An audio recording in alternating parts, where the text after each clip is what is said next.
And after months of tension with his party's leadership, Douglas Carswell, UKIP's only MP, is quitting to go independent. He put out a statement yesterday saying that he was leaving the party amicably and that with Brexit in the bag, there was no reason to stick with UKIP. Well, we're joined in the studio now by the former UKIP leader, Nigel Farage. Hello, thank you for being with us. So, you've dedicated your life to UKIP. You've travelled around the country trying to win elections for them. And this weekend, the party's only MP has quit. Thank God. You must be gutted, mustn't you? Thank God. Now, look, he's been working against us for a very long time. Sadly, too many in UKIP were prepared to give him the benefit of the doubt. I wanted to kick him out back in 2015 for being disloyal, for working against us. But the good thing is we've got a new leader, and the last thing he wants is somebody causing division. Every time there's a conference, we had problems with Carswell. And I think for Paul Nuttall, this is very good news. At the same time, though, you've tried to be elected 7 times and you've lost. Paul Nuttall's tried to get elected 5 times and he's lost. Shouldn't you be trying to take notes from Douglas Carswell, who's actually managed to win a seat for UKIP? He has got the most Eurosceptic constituency in the country. Out of all 650 seats, Clacton is the seat where UKIP can win. Now, look, he joined us in 2014.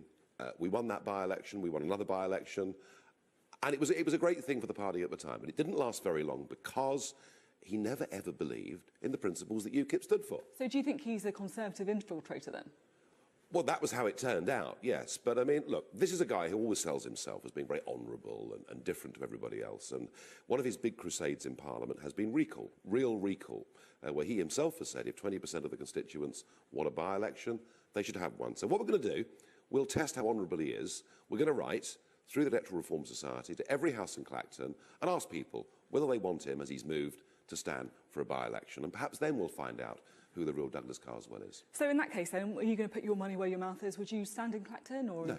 What about South Thanet, if they rerun that? Well, let's see. Let's see. I mean, let's see what happens. This is all in the hands of the Crown Prosecution Service. I can't odds what's going to happen there. But if they do decide to rerun that election, would you stand? Probably. And I haven't really made my mind up. Probably. But look, you know, the really big story of the week isn't Douglas Carswell, it's Article 50. It's happening on Wednesday, and we will then have passed the point of no return. We are leaving the European Union, but the point about UKIP is, what terms are we going to leave the European Union under? I mean, just today in the Sunday Times, there's talk that maybe children living in Warsaw will continue to qualify for child benefit. Yes, we're leaving, but UKIP's role, I think now, is to make sure we do it on the right terms.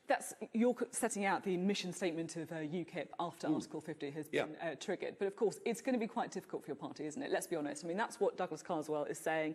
UKIP's won the victory, so what's the point in sticking around? And it's no wonder, really, that you decided to leave as leadership as well. Winning a war is very, very important, but also you have to win the peace.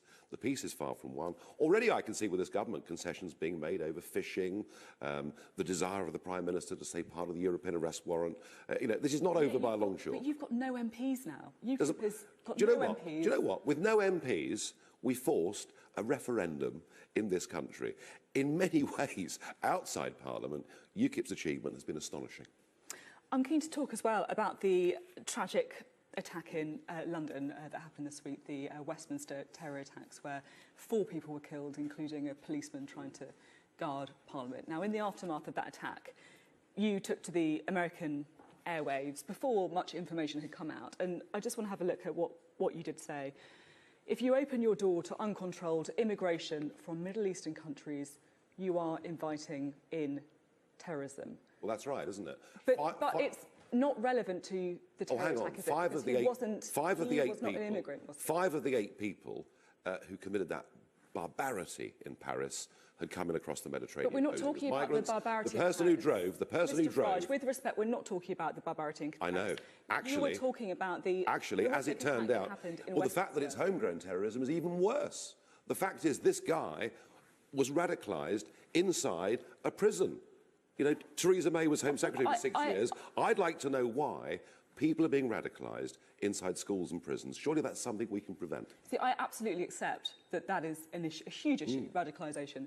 But I do just want to go back to the specifics, because you were talking about uncontrolled immigration. Yes, I was. Just admit you got it wrong. You're supposed to be straight talking about Goodness gracious me. Because just have a look. I was talking about terror attacks in Europe, and I said we did not know what the cause of this attack was. I was absolutely clear and specific. However, Now that the deal with Turkey is clearly breaking down, very bad relations between the Netherlands and Turkey, Europe now faces perhaps an even bigger migrant tide this summer than it's had before, and it has no way of protecting itself against terrorists coming in. That is a very real issue. And actually, I think it's one of the reasons we voted for Brexit. You see, again, you're talking about your views on immigration, which I respect. No, I understand. They're facts. They're facts. I understand your position on immigration, but what I'm trying to get to is the link between that immigration and what happened, the devastating attack that happened in Westminster.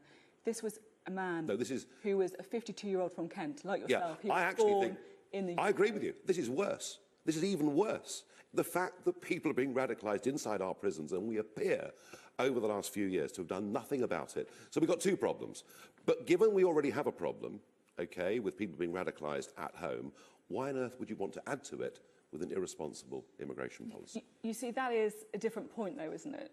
You are conflating.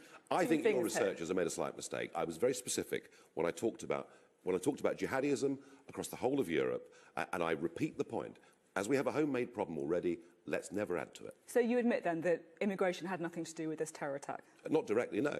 But that's not the point, is it? The point is there are lots of terror attacks taking place all across Europe, and many of them are people who literally just arrived. Now, that's a bigger problem for France and Belgium than it is for us, because we're not part of the Schengen zone, thank goodness. We're leaving the European Union, even better, but we still have to be on our guard. So will you apologise then for appearing to suggest that there is a link between uncontrolled immigration and what happened in Westminster? No, absolutely not. No. Of course not. So what are you exactly saying then, if we're talking again about people who are effectively homegrown terrorists, the people who are in the UK, who are British, you're talking about issues with the Muslim community. What do you want to actually see happen now? Well, two things, really. Firstly, people should not be radicalised inside state-run institutions and state-funded institutions, namely schools and prisons. And beyond that, well, clearly there is the biggest divide is the divide within the Muslim community. The vast, vast majority of Muslim people in Britain want to be integrated, want to be part of our culture, want their kids to play in the street with other kids, and yet, there is this very dangerous minority who have got a very dangerous interpretation of what the latter parts of the Quran mean. And I would like to see, actually, the Muslim community very openly having a discussion about Islam and what it means in the 21st century. But this is already happening, isn't it? You are seeing Muslim leaders coming out. Some.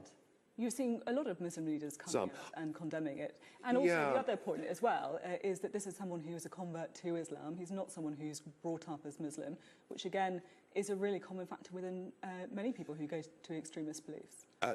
Listen, the other way people can be radicalised, of course, is through the internet, and that's an even more difficult job, I accept, for the government to deal with. I just think that the Muslim community need to have an open, honest debate about what's going on.